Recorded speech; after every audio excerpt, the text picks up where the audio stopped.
તો મિત્રો આજે આપણે શ્રી રામ વિશે નિબંધ જોવાના છીએ તો ચાલો આપણો વિડિયો ચાલુ કરીએ। ભગવાન રામ એ ભગવાન વિષ્ણુનો જ અવતાર હતા।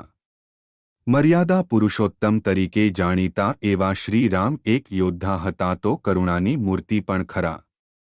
રાજા દશરથ અને રાણી કૌશલ્યાના લાડલા પુત્ર એવા રામ અસ્ત્રશસ્ત્રના ઊંડા અભ્યાસુ હતું।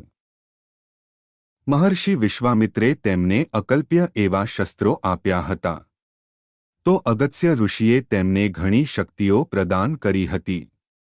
લક્ષ્મણ ભરત અને શત્રુઘ્નના ભાઈ તરીકે તેમણે નિભાવેલો ભ્રાતૃભાવ, સીતાના પતિ તરીકેની ભૂમિકા, રાજા દશરથના આજ્ઞાંકિત પુત્ર તરીકેની ભૂમિકા અને હનુમાનજીના સ્મરણીય તરીકેની ભૂમિકા, આ બધા પાત્રોમાં તેઓ સર્વસંપન્ન સાબિત થયા અને એટલા માટે જ તેઓ મર્યાદા પુરુષોત્તમ તરીકે પણ ઓળખાયા। પિતાના કહેવાથી તેમણે રાજગાદીનો ત્યાગ કરીને 14 વર્ષ લાંબો વનવાસ ભોગવ્યો। તેઓ તેમના શત્રુ પ્રત્યે પણ કરુણાભાવ દર્શાવતા।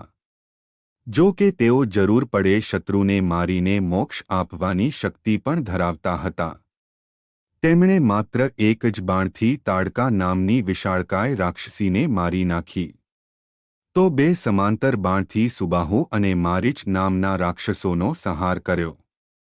તે જ રીતે સીતાના સ્વયંવરમાં જે શિવ ધનુષ્યને સ્વયંવર સ્થળે લાવવા માટે ઘણા લોકોનો સહારો લેવો પડ્યો હતો, તે જ શિવ ધનુષ્યને આસાનીથી ઉપાડી લીધું હતું। ભગવાન રામે ખર દૂષણ અને તેમના સૈન્યનો એકલા હાથે નાશ કર્યો હતો। જો કે પરમ શક્તિશાળી હોવા છતાં પણ ક્યારેય તેમણે તેમની શક્તિનો દુરુપયોગ કર્યો નહોતો, જેનું ઉદાહરણ સમુદ્ર પર ગુસ્સે થવાના પ્રસંગમાં મળે છે। રાવણે સીતા માતાને 30 દિવસનો સમય આપતા કહ્યું હતું કે જો સીતાજી તેની સાથે લગ્ન માટે ન માને તો રાવણ તેને મારી નાખશે। બીજી તરફ ભરતજીએ પણ 14 વર્ષના વનવાસ પછી જો રામ પરત નહીં આવે તો તે પોતાની જાતની આહુતિ આપી દેશે એવી પ્રતિજ્ઞા લીધી હતી। ભગવાન રામ અને તેમની સેના જ્યારે દક્ષિણ કિનારે પહોંચી ત્યારે લગભગ 30 દિવસ જ બચ્યા હતા। આ 30 દિવસોમાં તેમને સમુદ્ર ઓળંગીને રાવણનો નાશ કર્યા બાદ સીતાને પરત લાવવાનું હતું તેમજ અયોધ્યા પરત ફરવાનું હતું।